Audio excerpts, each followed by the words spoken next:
Hello, yo-yoing world. It's time for the 7th installment of the Bread and Butter series. Today we'll be covering over beestings, a really famous trick that is used pretty much. You will never see a competitive routine that does not have this trick in it. It's not particularly difficult. It doesn't branch into a huge number of things, but it does. It is used a lot, and so it gets kind of an honorary bread and butter spot. Not because of how complicated it can get, but because of what it can do, because of just what it is as a freestanding thing. Some of the most common ways it's used is to get into aerials and to change hands and sort of that.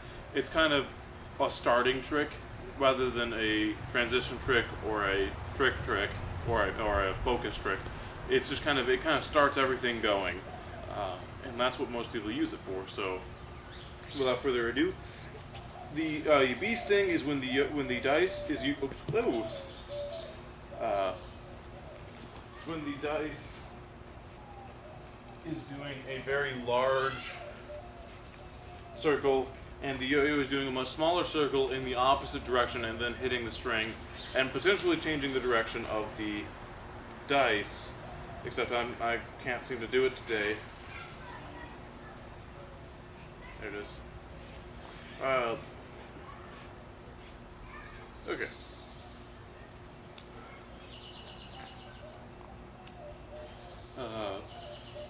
The timing for hitting that string is you're going to want to actually flip the yo-yo over real early, because if you're actually rolling into it a little late, you'll often end up in a situation that looks a little bit like this. If you roll too late, you'll miss, and there's really you can't roll too early. So it's actually a lot earlier than what you would think intuitively about it. So it's kind of a get it moving and then flip over almost immediately while the dice is moving a lot, and that'll get you into the spot.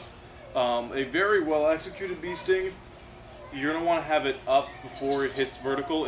You're going to want to have it hit the string before it gets vertical, but a very well executed one will be right as it hits vertical, because that's the very last second in which you can do it, and that's also when it looks the nicest.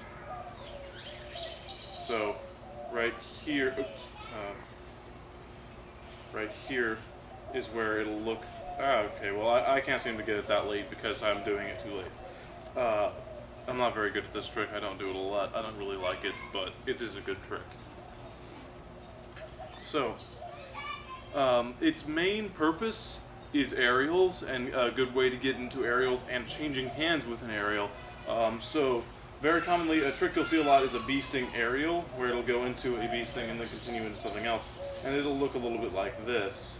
Or actually, that wasn't an aerial, but that was a finger swap. And then you can also even take that a little further and go over and switch to your other hand, and then do your combo off of that.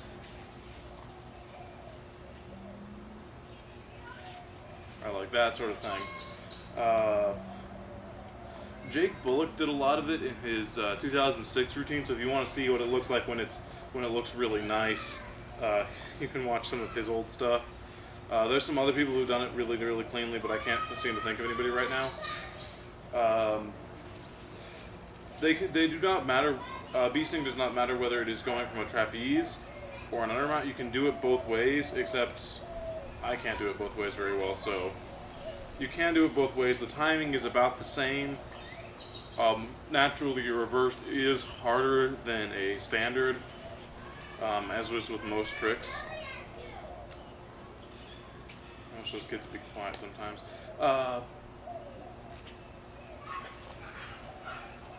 You can do some really. You can continue up and do some double aerials with it. To do an aerial out of a bee sting is you're going to do the initial movement like that, and right as it gets to,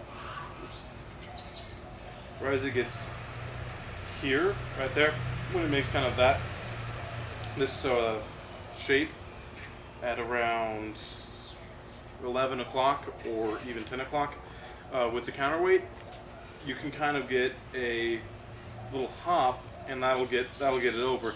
To do an aerial, you're going to need a lot of momentum, so you're going to need to be doing a fast bee sting to get it airborne and clean.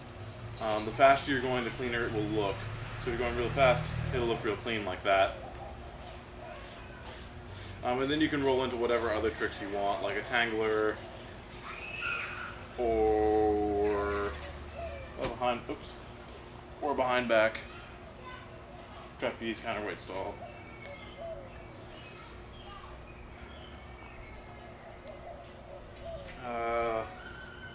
Yeah, again, there's not a whole heck of a lot you can do with a beasting. Naturally, you can get more complicated with it. You can be doing something while it's going over. You can be rolling in. Oops, almost dropped that. You can be rolling into a chopstick sort of thing, and then doing that into it. But there's a lot of things. There are some things you can do with it, but it's not. It's not as much as the other bread and butters. It's really just seen a lot, and so that's why it's important. As far as timing goes, again, the earlier you flip back, the easier it is.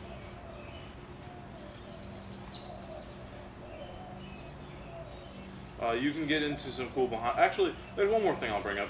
You can get into some really cool behind back stuff with the beasting. Like you can go in here and you can just turn around, and bam, you have into some other cool stuff like that. That's how I use beastings, is in the turnaround. Because it doesn't take both hands, you don't really need to have perspective to it, so you can just kind of turn around. And because you're only using one hand, it doesn't really matter. This hand isn't important, and so your perspective isn't important because you're shifting around one point. So you can kind of get some cool looking stuff like that.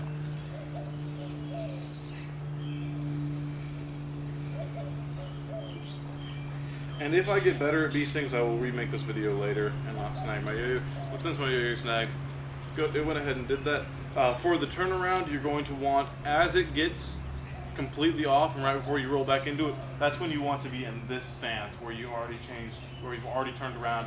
And then if you just stay still for a second, it'll roll into a stall or hit the string again and make it look nice.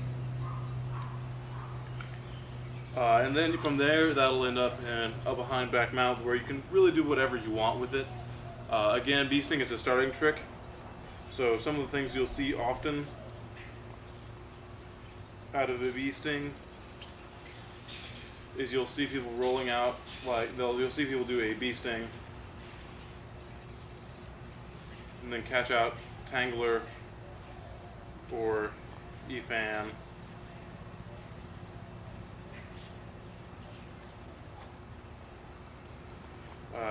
Yeah, that's beasting.